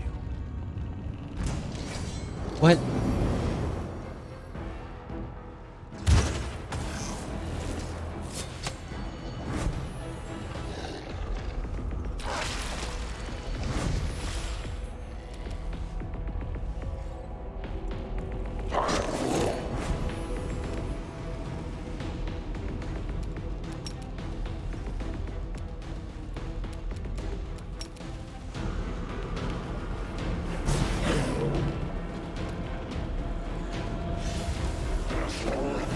Oh, that's why. I've got to take that thing out first.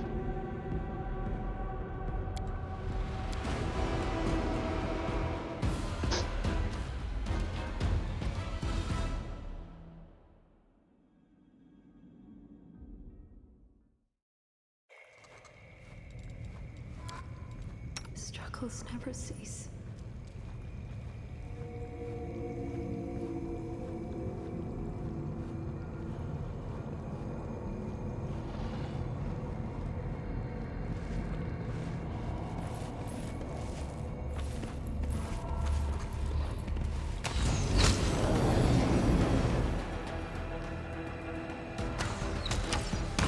Fuck you. Nice.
Nice.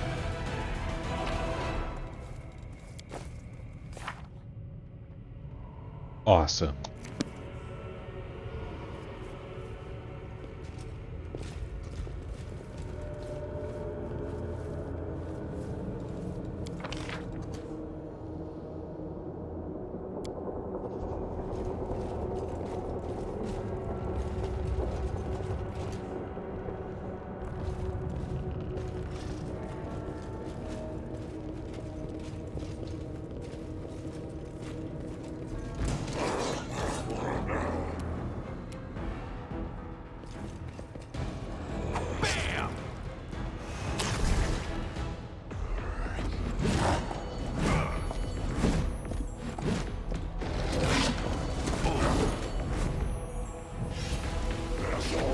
Nope.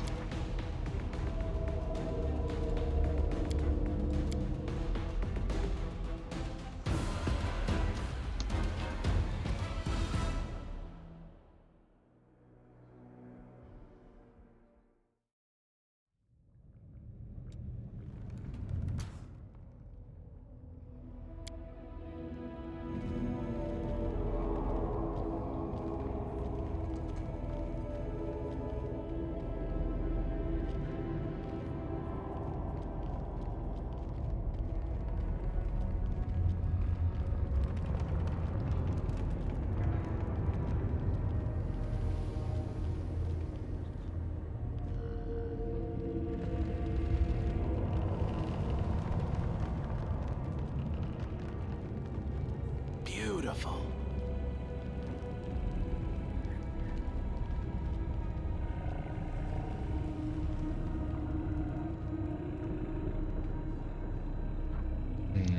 Yeah, there were too many of those things in there. I don't think it's possible to get past without alerting them.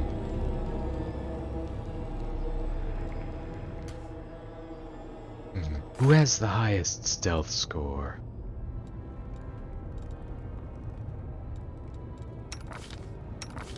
She does.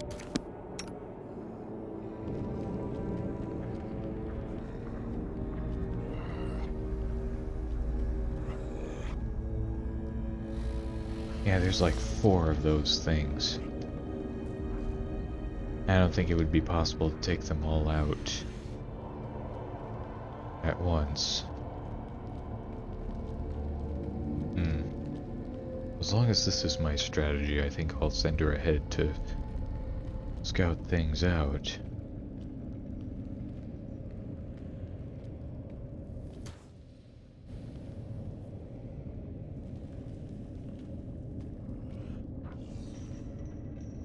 Nope.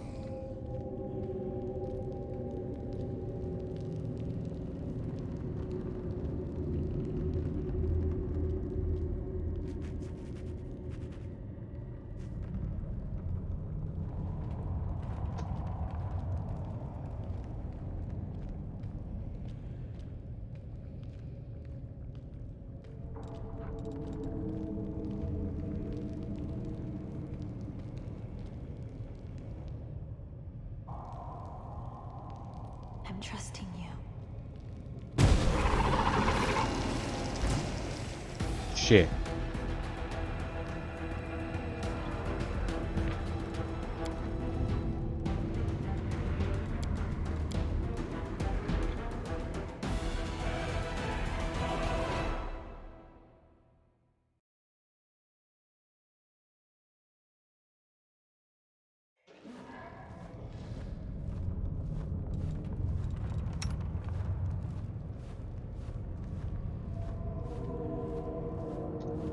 So apparently there's omniscient crystals in that cave.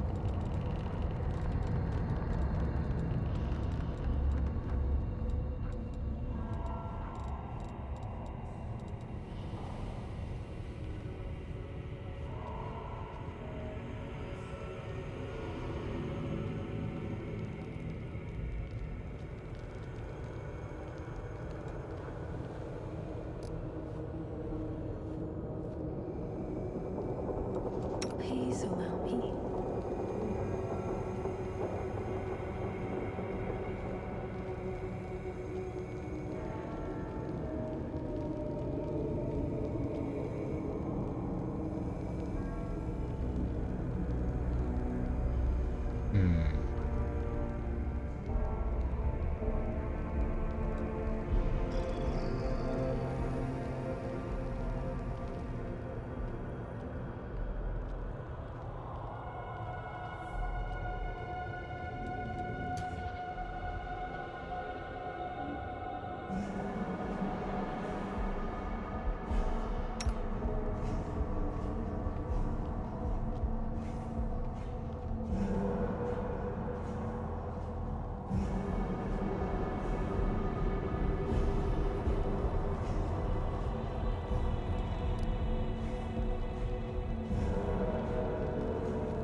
Oh, that's where the crystals were. We're not going that way.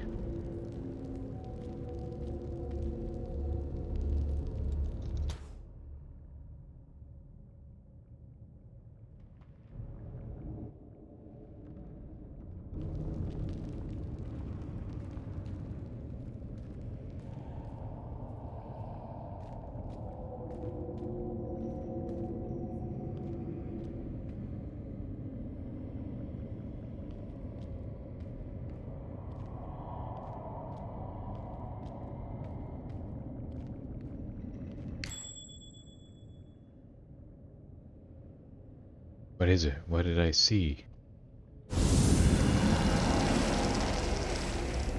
Ah. This must be the Umbral Dragon's cave.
Okay, well, if I'm gonna be fighting a dragon in here, then I'm gonna have to buff everybody again.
Keep forgetting to cast mage armor on my casters.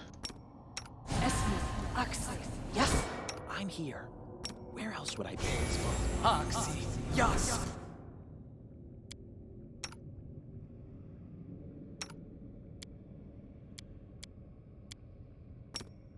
Ane, u, efna.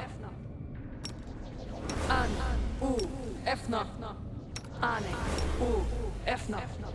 Ane, u, efna. Ane, u, efna. Ane, u, efna. Ane, u, efna.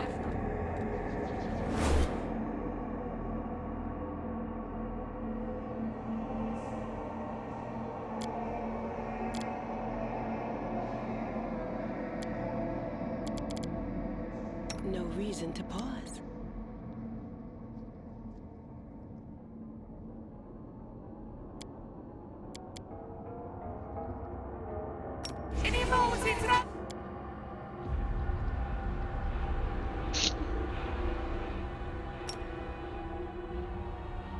Amranda.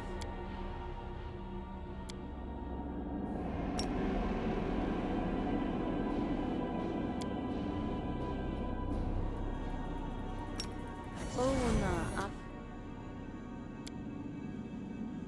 That ona ada. Ya ona ak.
Anything new?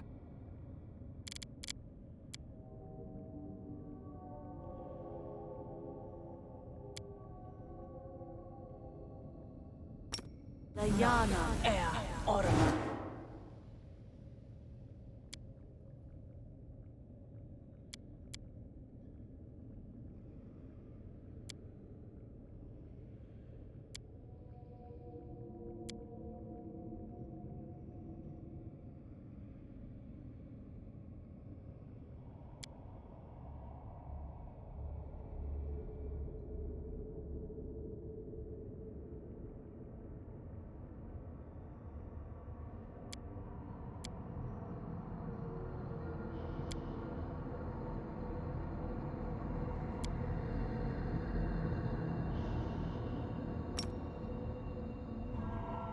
I'm prepared.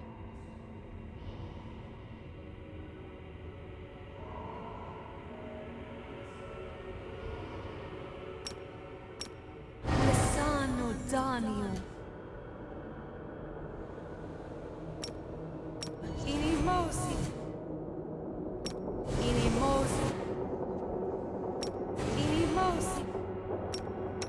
Inimosi Travisi. Inimosi Travisi. Inimosi Travisi. Who, me?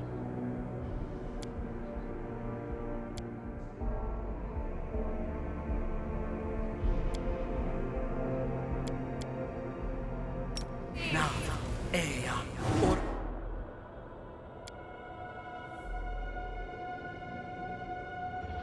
Aha! E... Ri...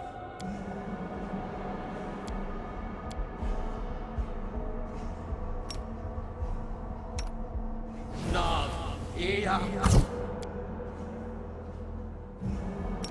Or...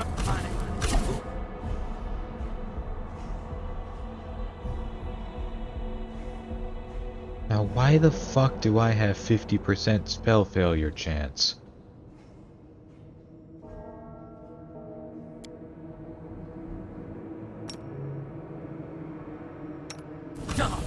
Ea, Ora...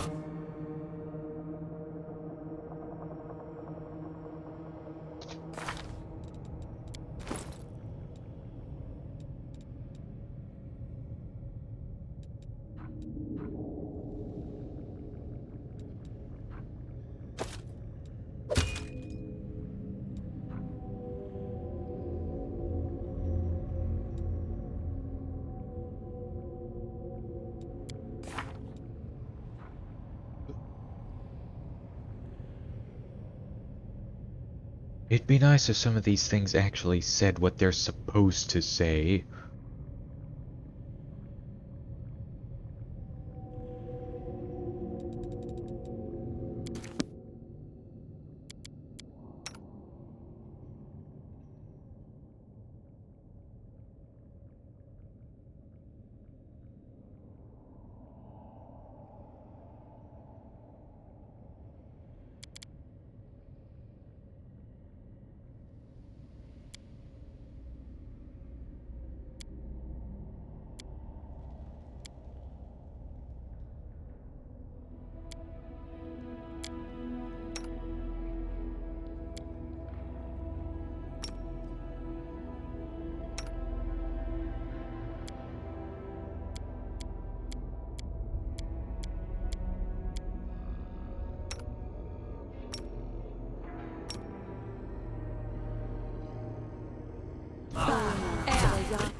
Why?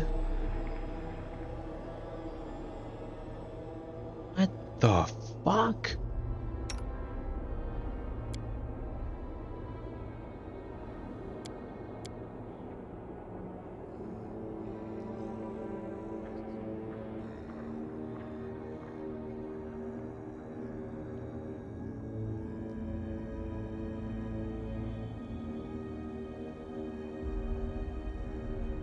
Summon Monster 6.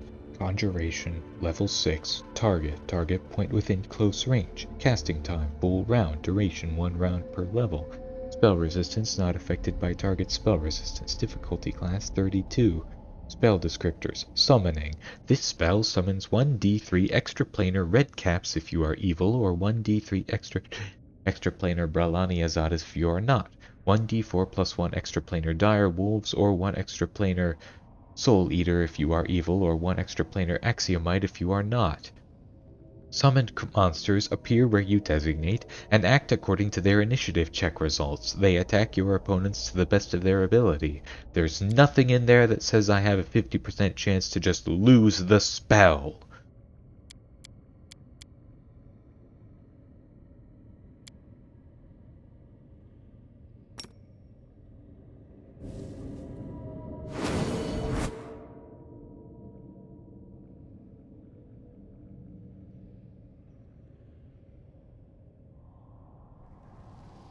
Wait a minute.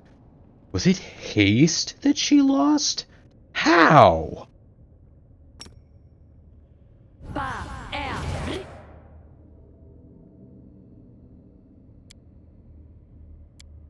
Should I?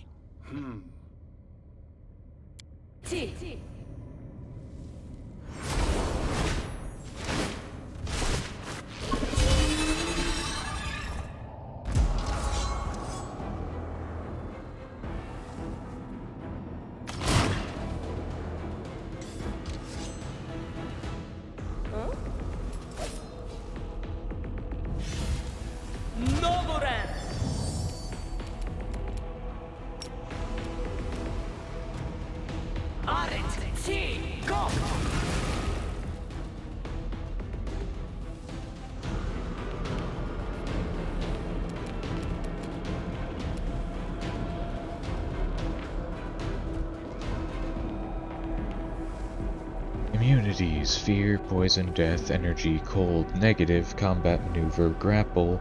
Spell immunity: Magic Missile, Force Strike, Effects and Conditions: Sleep, Paralyzed, Prone, Frightened, Shaken, Entangled, Difficult Terrain, Slowed, Immobilized. Plus 50, plus 49, plus 47, plus 47. So all armor is completely useless.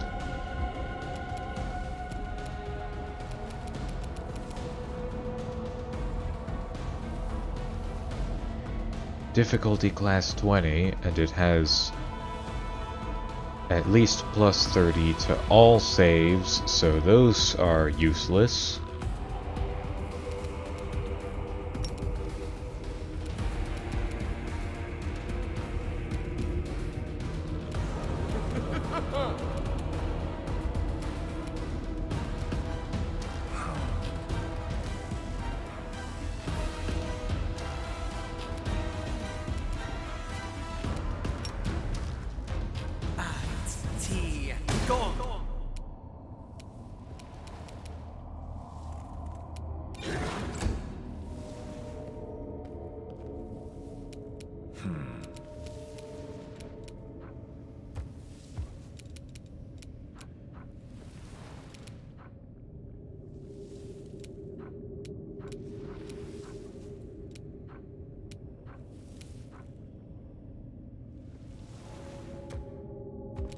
This is why I never use any of these spells, because they never work.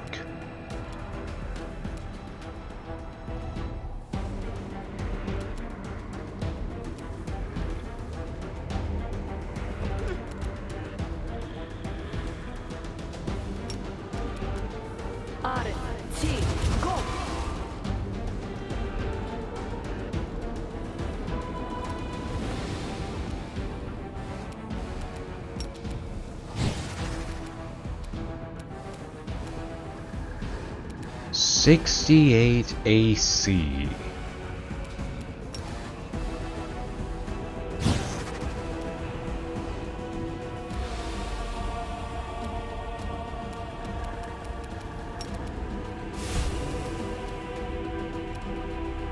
Ha! That's not gonna work.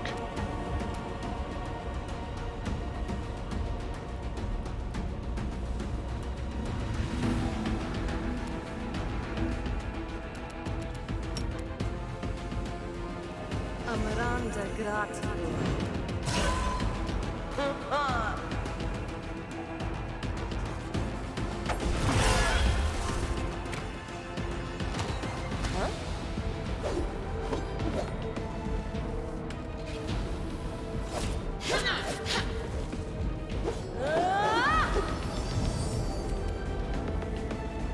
About the only thing that can be done is you hit it with touch spells. And even then you gotta get past 37 spell resistance.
Holy shit.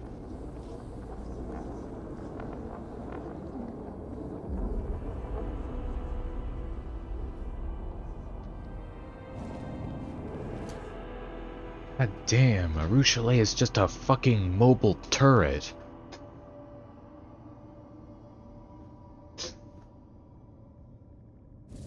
Okay, well.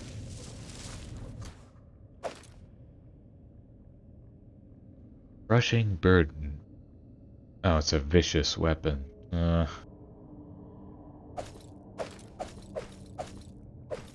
Longsword +1. Yeah, all this... Yeah, some of this equipment is just kind of mundane for a dragon's horde. Tome of Understanding. This thick book contains tips for improving instinct and perception. But entwined within the words is a powerful magical effect. If anyone reads this book, she permanently gains +2 inherent bonus to her wisdom score. Once the book is read, the magic disappears from the pages, and it becomes a normal book.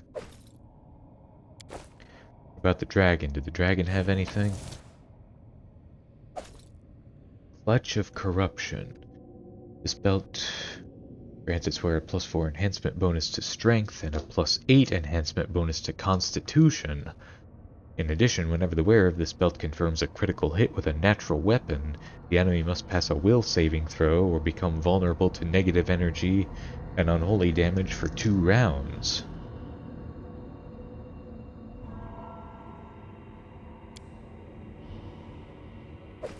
Amulet of Mighty Fists +3.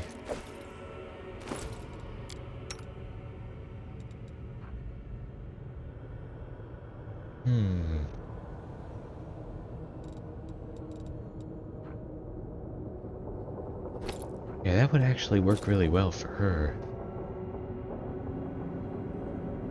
And then Amulet of Mighty Fists.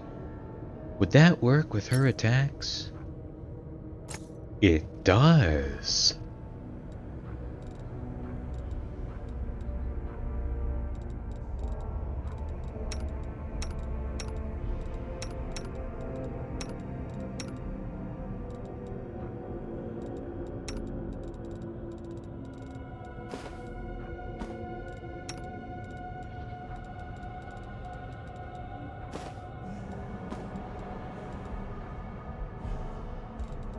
Wait a minute, how is the dragon wearing a ring, though?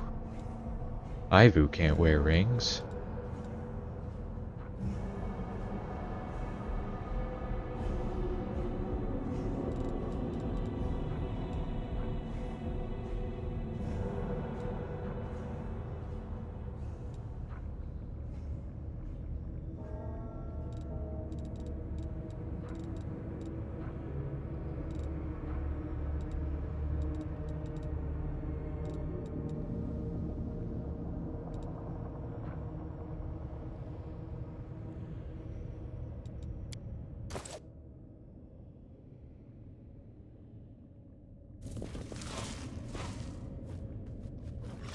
Right. Now, can I rest in these caves without tripping the alarm? What enemies? Where?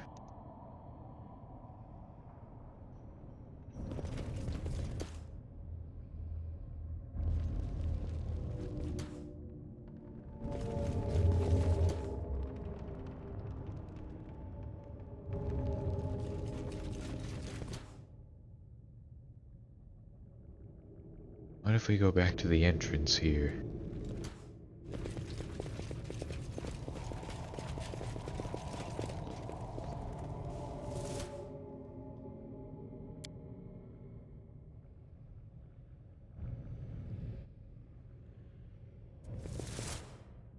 Alright, let's see if this works. Oh, before I do that,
you mark several allies with a flaming rune. This rune does not cause damage, but sheds light as if it were a torch.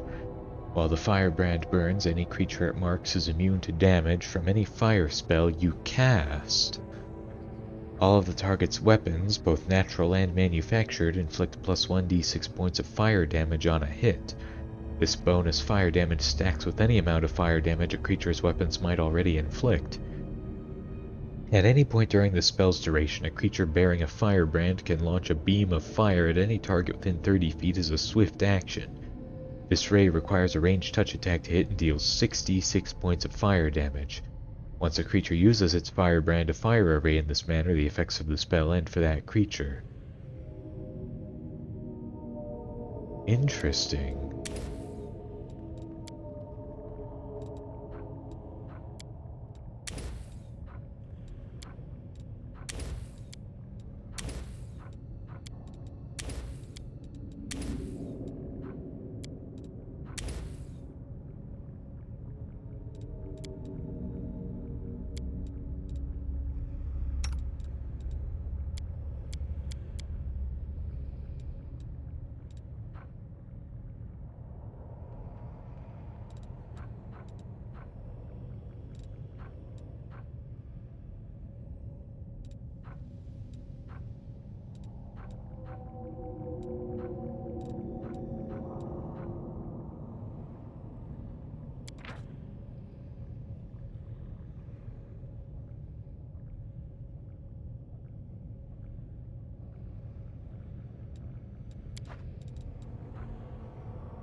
Sometimes you remind me of a child that's trying to act like an adult.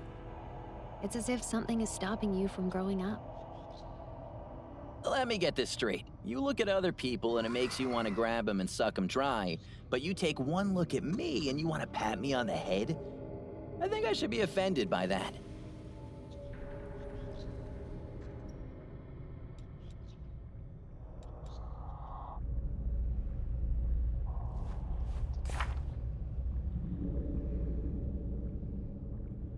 Ah. So killing the dragon already alerted everyone. Oh well. I think I'll leave it there for now.